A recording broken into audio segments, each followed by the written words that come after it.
Hi అండి, నమస్తే. నేను మీ Lakshmi. Welcome back to our channel Lakshmi కంచరణ. ఈరోజు వీడియోలో గుత్తి కాకరకాయ ఎలా తయారు చేసుకోవాలో చూద్దామండి. అస్సలు చేదు లేకుండా చాలా కమ్మగా ఉంటుంది. ఒకసారి ఇలా ట్రై చేసి చూడండి, చాలా టేస్టీగా వస్తుంది. ముందుగా నేను 1/2 కిలో కాకరకాయ తీసుకున్నానండి. ఇలా తీసుకున్న కాకరకాయలని పైన తొక్కు కొద్దిగా చెక్కుని హాఫ్ వరకు కట్ చేసుకుని ఇలా సాల్టు పసుపు వేసిన వాటర్లో ఒక 10 నిమిషాల పాటు నానబెట్టుకోవాలి. ఇలా నానబెట్టడం వల్ల కాకరకాయలో ఉండే చేదు అనేది పోతుందండి.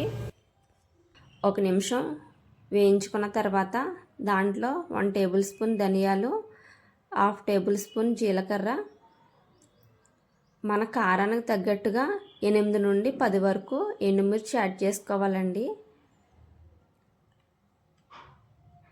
దీంట్లో 2 టేబుల్ స్పూన్ కరివేపాకు యాడ్ చేసుకుని 1 నిమిషం పాటు వేయించుకోవాలి. ఇలా వేయించుకున్న తర్వాత దాంట్లో 1 టేబుల్ స్పూన్ నువ్వులు యాడ్ చేసుకుని స్టవ్ ఆఫ్ చేసుకుని ఇది పూర్తిగా చల్లారిన తర్వాత మిక్సీ జార్లో వేసుకుని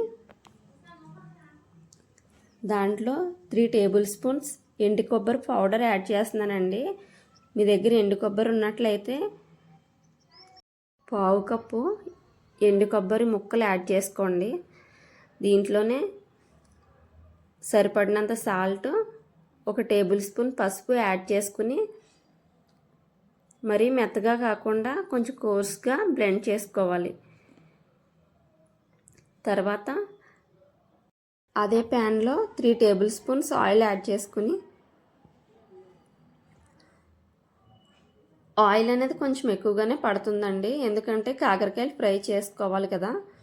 మనం ముందుగా సాల్ట్ వాటర్లో నానబెట్టుకున్న కాకరకాయలని దీంట్లో వేసుకుని ఒక 5 నిమిషాల పాటు లో ఫ్లేమ్లోనే పెట్టుకుని ఫ్రై చేసుకోవాలి.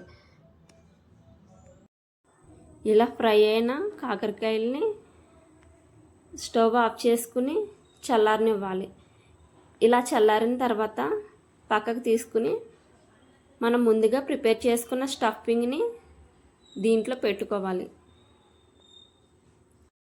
ఇలా అన్నింటికి పెట్టుకున్న తర్వాత మనం ముందుగా ఫ్రై చేసుకున్న ఆయిల్ ఉంటుంది కదండి, దాంట్లోనే ఈ కాకరకాయలు మొత్తం యాడ్ చేసుకుని మరొక 5 నిమిషాల పాటు లో ఫ్లేమ్లో పెట్టుకుని అన్నింటినీ వేయించుకోవాలి. 5 నిమిషాలకి కాకరకాయల కలర్ అనేది కొంచెం మారుతుందండి. ఈ టైంలో స్టవ్ ఆఫ్ చేసుకోవాలి. అంతేనండి, ఎంతో సింపుల్గా గుత్తి కాకరకాయ లేదా కాకరకాయ కారం ఒకసారి ఇలా ట్రై చేసి చూడండి. అస్సలు చేదు ఉండదు, చాలా కమ్మగా వస్తుంది. ఈ వీడియో నచ్చితే లైక్ చేయండి, షేర్ చేయండి, సబ్స్క్రైబ్ చేయండి. Thank you for watching.